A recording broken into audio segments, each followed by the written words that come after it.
Welcome to the Commission Report. I'm Gabriella Ferraro for MCTV. Here on the Commission Report, our goal is to keep you up to date on what happened at the most recent meeting of the Martin County Board of County Commissioners. Let's review the meetings that took place on April 21st and 28th.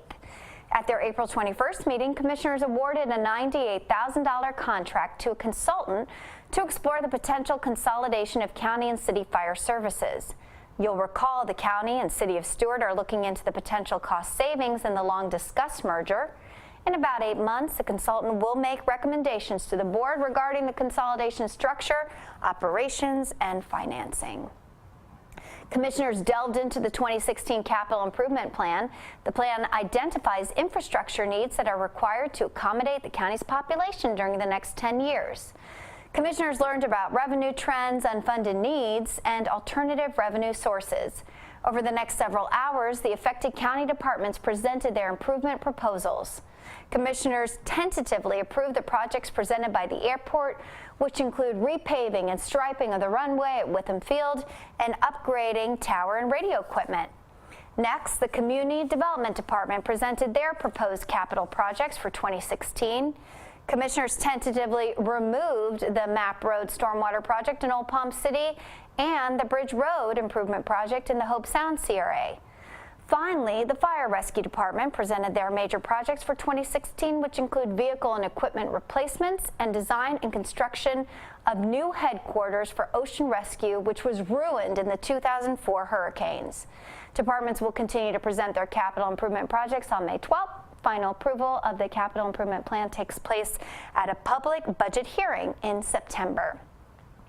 On to the April 28th meeting. Commissioners approved the updated Parks and Recreation Department Revenue Enhancement Program, which maximizes promotional opportunities and generates revenue throughout the Parks and Recreation Department.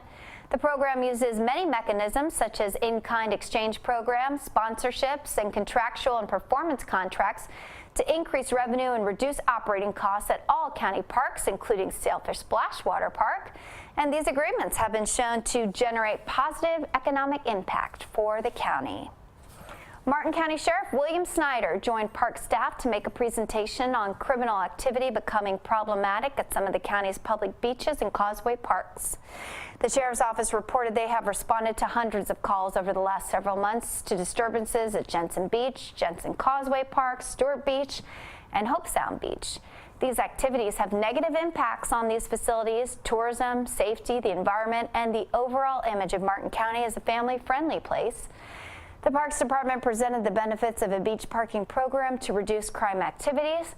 The report says the county would generate $2 million in revenue should it implement a fee-based program at its 3 busiest public beaches, Stewart, Jensen, and Hope Sound. These fees would be used to help the county address maintenance issues at these facilities. The Sheriff's Office also indicated that eliminating public consumption of alcoholic beverages on public beaches and at causeway parks will help improve public safety. Commissioners approved a plan that would allow staff to move forward with a beach parking program, a ban on alcohol consumption except by permit, and instituting hours of operation at beaches and parks. These items do require ordinance changes, and staff will bring those changes back to commissioners for consideration. Commissioners gave the county's engineering department permission to accept a state grant to resurface and add bike lanes to an 11-mile stretch of Citrus Boulevard, a 2-lane county road connecting Palm City to Indiantown. The roadway is currently cracked and damaged. The wider roadway with bike lanes would improve safety for bicyclists and motorists.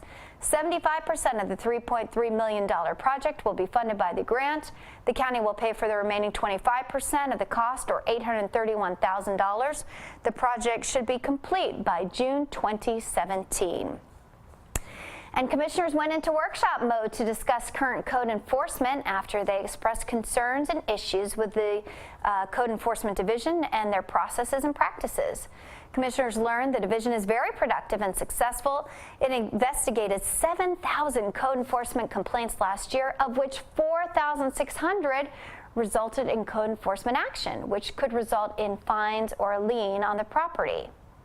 Of those violations, only 2% were issued compliance orders by a judge, meaning the department enjoys a nearly 98% compliance rate.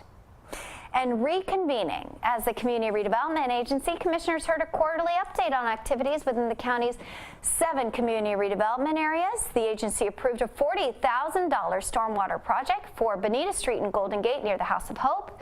They approved the addition of crosswalks and on-street parking on Indian River Drive in Jensen Beach, and the addition of sidewalks in the Banner Lake neighborhood in Hobe Sound. For additional details about an agenda, or if you would like to watch the discussion for a specific item, you can go to the county's website, martin.fl.us, and access the video on demand function. Video on demand is set up so you can jump directly to the agenda item in which you are interested. Just click on video on demand and follow the directions. Well, that's a wrap for the Commissioner Report. I'm Gabriella Ferraro, and thank you for watching MCTV, where we're committed to keeping you connected to Martin County government.